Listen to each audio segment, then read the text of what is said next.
ये कौन से अकाउंट को डेबिट किया जाएगा और कौन से अकाउंट को क्रेडिट किया जाएगा। इस तरीके से हम डेबिट और क्रेडिट के रूल को समझेंगे।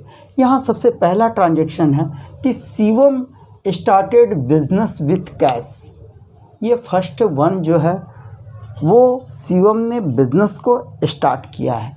तो इस ट्रांजैक्शन में सबसे पहले हम देखेंगे कि कौन कौन से अकाउंट इन्वॉल्व्ड हैं। तो इसमें दो अकाउंट इन्वॉल्व्ड है, एक कैश अकाउंट और दूसरा कैपिटल अकाउंट। यहाँ जो कैपिटल वर्ड जो यूज किया गया है ये शिवम को रिप्रेजेंट करने के लिए किया गया है, because in case of sole proprietorship, यानी जब एकाकी व्यापार होता है उस कंडीशन में द प्रोप्राइटर और ऑनर नेवर मेंशन हिज और her name in the book of business.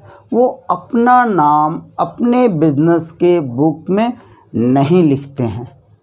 इसलिए जब प्रोप्राइटर अगर गिवर होता है from the point of view of the business, at the time he uses capital instead of his name.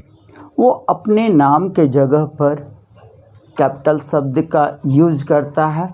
But when the honour और proprietor is receiver from the point of view of the business, यानी business के नज़र में जब वो पाने वाला होता है तो अपने नाम के जगह पे वो ड्राइंग यूज करता है। इसलिए Shivam started business with cash जो है इसमें दो अकाउंट इन्वॉल्व है, कैश अकाउंट और दूसरा कैपिटल अकाउंट, जो कि ये कैपिटल अकाउंट जो है वो रिप्रेजेंट कर रहा है शिवम को। That's why capital is representative personal account.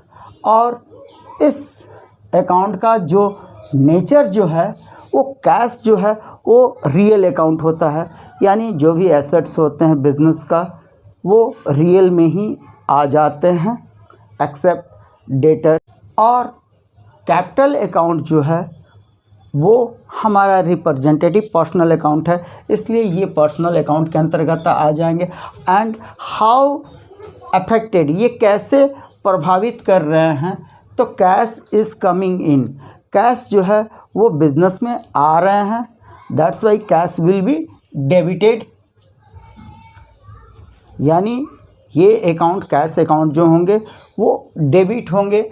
And capital जो है, कैपिटल अकाउंट जो है वो शिवम को रिप्रेजेंट कर रहा है। और here Shivam is giver from the point of view of the business, that's why capital will be credited. Now next one है परचेज फर्नीचर। अब फर्नीचर को खरीदा गया है तो इसमें जो अकाउंट इन्वॉल्व्ड है एक फर्नीचर है और दूसरा कैश, यानी जब फर्नीचर खरीदा गया होगा तो कैश बिजनेस से गया होगा, यानी इसलिए इसमें दो अकाउंट इन्वॉल्व हो गया, एक फर्नीचर अकाउंट और एक कैश अकाउंट। और ये कैश और फर्नीचर दोनों बिजनेस के लिए एसेट्स हैं। दैट्स वाई ये दोनों जो नेचर है अकाउंट का वो हमारा रियल अकाउंट होंगे। ये अफेक्ट कैसे कर रहे हैं, तो फर्नीचर बिजनेस में आ रहा है, यानी furniture is coming in and cash is going out. That's why real account says that debit what comes in and credit what goes out, यानी फर्नीचर को डेबिट करेंगे और कैश को क्रेडिट करेंगे। ये हमारा सेकेंड एग्जाम्पल जो दिए गए हैं ट्रांजैक्शन का वो हमारा कंप्लीट होते हैं। थर्ड वन जो है परचेज गुड्स फॉर कैश। यहाँ जो परचेज गुड्स फॉर कैश यानी ख़रीदा गया माल नगद से, तो इसमें कौन कौन से अकाउंट इन्वॉल्व है, तो पहला अकाउंट जो है वो परचेज अकाउंट इन्वॉल्व है और सेकंड में कैश अकाउंट। अब ये परचेज अकाउंट जो है, इस अकाउंट का नेचर क्या है? तो परचेज अकाउंट जो है वो उसका नेचर जो है वो नॉमिनल है, because it is an expenses for business. ये एक्सपेंसेस माना जाता है परचेज को, दैट्स वाई ये नॉमिनल अकाउंट है। और कैश जो है वो रियल है और ये बिजनेस से जा रहा है, इसलिए इसे हम क्रेडिट कर देंगे। यानी cash is going out, that's why cash will be credited and purchase will be debited. यानी परचेज डेबिट होंगे और कैश जो है वो क्रेडिट होंगे। Now fourth one, purchase goods from Divyani on credit. यानी दिव्यानी से गुड्स को ख़रीदा गया है उधार पर, लेकिन यहाँ पे कैश इन्वॉल्व नहीं है। यहाँ पे दो अकाउंट इन्वॉल्व है, एक परचेज अकाउंट है और एक दिव्यानीस अकाउंट है। दो अकाउंट इन्वॉल्व है और इन दोनों का नेचर क्या है? तो परचेज जो है वो हमारा नॉमिनल है और दिव्यानी जो है वो एक नेचुरल पर्सन है, दैट्स वाई ये पर्सनल अकाउंट के अंतर्गत आएगा। अब ये इफेक्ट कैसे कर रहे हैं? तो परचेज, ये परचेज जो है वो एक्सपेंसेज है और दिव्यानी जो है वो बिजनेस के पॉइंट ऑफ व्यू से गिवर है, दैट्स वाई दिव्यानी का नाम जो होगा वो क्रेडिट होगा और परचेज को डेबिट करेंगे। And next one, sold goods for cash. यानी नगद माल बेचा गया। इसमें कौन कौन से अकाउंट इन्वॉल्व हैं? तो पहला कैश अकाउंट है और दूसरा सेल्स अकाउंट है। यानी कैश जो है उसका नेचर क्या है? तो रियल है, because it is assets. Sales जो है वो नॉमिनल है। और क्यों ये नॉमिनल है? Because sales is a revenue और इनकम फॉर द बिजनेस। ये सेल को इनकम या रेवेन्यू माना जाता है, दैट्स वाई हम ये नॉमिनल अकाउंट है, because nominal account says that debit all expenses and losses, credit all income and gains. तो यहाँ पे हम सेल को एक इनकम के रूप में लेते हुए उसे हम क्रेडिट करेंगे और कैश जो है वो बिजनेस में कमिंग इन हो रहा है, दैट्स वाई कैश को डेबिट करेंगे और सेल्स को क्रेडिट करेंगे। Now next, sold goods to Sanju on credit. यानी गुड्स को बेचा गया है संजू को ऑन क्रेडिट यानी उधार पर। अब देखते हैं कि इसमें कौन कौन से अकाउंट इन्वॉल्व्ड है। तो इसमें जो है संजू और Sanju's account and sales account. यानी कहने का मतलब कि संजू जो है वो पर्सन है, दैट्स वाई ये पर्सनल अकाउंट होगा और सेल जो होगा वो हमारा रेवेन्यू होगा, इसलिए वो नॉमिनल अकाउंट होगा। तो यानी कहने का मतलब कि संजू है वो रिसीवर है, that's why the name of Sanju will be debited in the business book. And sales जो है वो बिजनेस के लिए रेवेन्यू है, दैट्स वाई सेल को हम क्रेडिट करेंगे।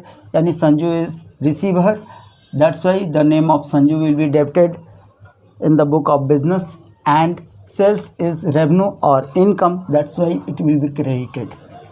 Now next जो है deposited into bank। इस ट्रांजेक्शन में दो अकाउंट इन्वॉल्व है, एक बैंक अकाउंट और दूसरा कैश अकाउंट। यहाँ बैंक जो है वो पर्सनल अकाउंट है, क्योंकि ये जो है आर्टिफिशियल पर्सन। अब ये पर्सन कितने तरह के होते हैं? एक नेचुरल पर्सन, दूसरा आर्टिफिशियल पर्सन और तीसरा रिप्रेजेंटेटिव पर्सन। तो यहाँ पे बैंक जो है हमारा आर्टिफिशियल पर्सनल अकाउंट है, दैट्स वाई उसे हम डेबिट करेंगे, बिकॉज जब हम बैंक में पैसा बिजनेस से जमा होगा तो बैंक विल बी रिसीवर, यानी वो रिसीवर होंगे। एंड कैश जो है वो बिजनेस से गोज आउट होगा, that's why cash will be created. यानी इसमें बैंक और कैश है, बैंक जो है पर्सनल अकाउंट हो गया और कैश जो है वो रियल अकाउंट हो गया। And bank is receiver, that's why the name of bank will be debited and cash goes out हो रहा है, दैट्स वाई कैश को हम क्रेडिट करेंगे। Now next one, paid rent by cheque. यहाँ पेड रेंट बाय चेक, अगर हम rent को पेड कर रहे हैं चेक के थ्रू चेक अगर पेड कर रहे हैं तो यहाँ पे दो अकाउंट इन्वॉल्व हो रहे हैं, एक रेंट और सेकंड बैंक। यानी रेंट और बैंक, रेंट जो है वो बिज़नेस के लिए एक एक्सपेंसेस है और बैंक जो है वो आर्टिफिशियल पर्सन है, इसलिए वो पर्सनल अकाउंट में आ जाएंगे और रेंट नॉमिनल अकाउंट में। हाउ अफेक्टेड, तो rent is an expenses, that's why according to nominal account debit all expenses and losses, credit all income and gains, इसलिए एक्सपेंसेस को डेबिट करेंगे। एंड बैंक जो है personal account, and personal account says that debit the receiver and credit the giver. Here bank जो है वो giver होगा rent का, यानी जब हम चेक से किसी को काट करके देंगे तो उसे पेमेंट कौन करेगा, तो बैंक करेगा, दैट्स वाई ये बैंक जो है गिवर है, दैट्स वाई बैंक को हम क्रेडिट करेंगे। एंड नेक्स्ट जो है पेड इंटरेस्ट ऑन लोन। यहाँ लोन पे हम इंटरेस्ट दे रहे हैं, बिजनेस ने कहीं से लोन लिया होगा उस पर ये इंटरेस्ट दे रहा है, दैट्स वाई ये बिजनेस के लिए क्या होगा, तो एक्सपेंसेज होंगे, यानी इंटरेस्ट जो है वो एक्सपेंसेज होंगे। और जब इंटरेस्ट पेड कर रहे होंगे तो कैश में दे रहे होंगे तो कैश हमारा रियल होगा, दैट्स वाई ये एक्सपेंसेज है, इंटरेस्ट हमारा एक्सपेंसेज है, दैट्स वाई ये नॉमिनल का नेचर का हुआ और कैश जो है वो हमारा रियल के नेचर का हुआ। अब यहाँ पे ये अफेक्ट कैसे कर रहा है, तो interest on loan is an expenses, ये इंटरेस्ट ऑन लोन जो है एक खर्च है बिजनेस के लिए, that's why it will be debited. And cash जो है जब इंटरेस्ट को हम पेड कर रहे हैं तो गोज़ आउट हो रहा है, यानी गोइंग आउट हो रहा है, दैट्स वाई हम कैश को क्रेडिट करेंगे। नाउ नेक्स्ट जो एंड लास्ट वन जो है वो interest allowed by bank.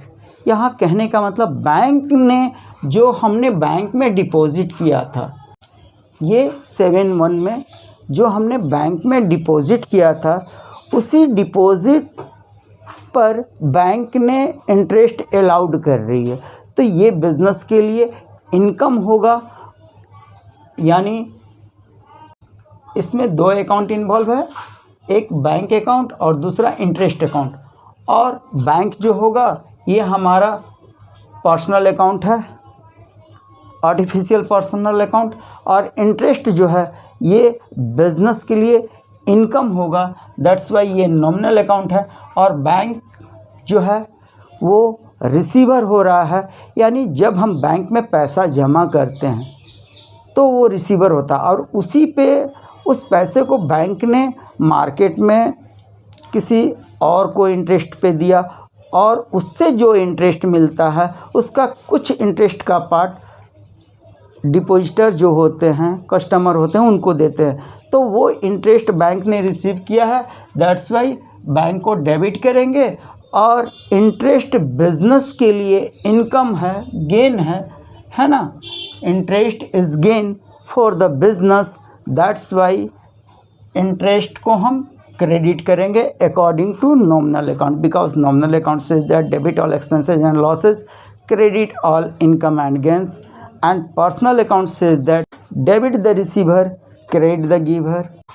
Real account says that debit what comes in, credit what goes out, and nominal account says that debit all expenses and losses, credit all income and gains. Thank you. For watching.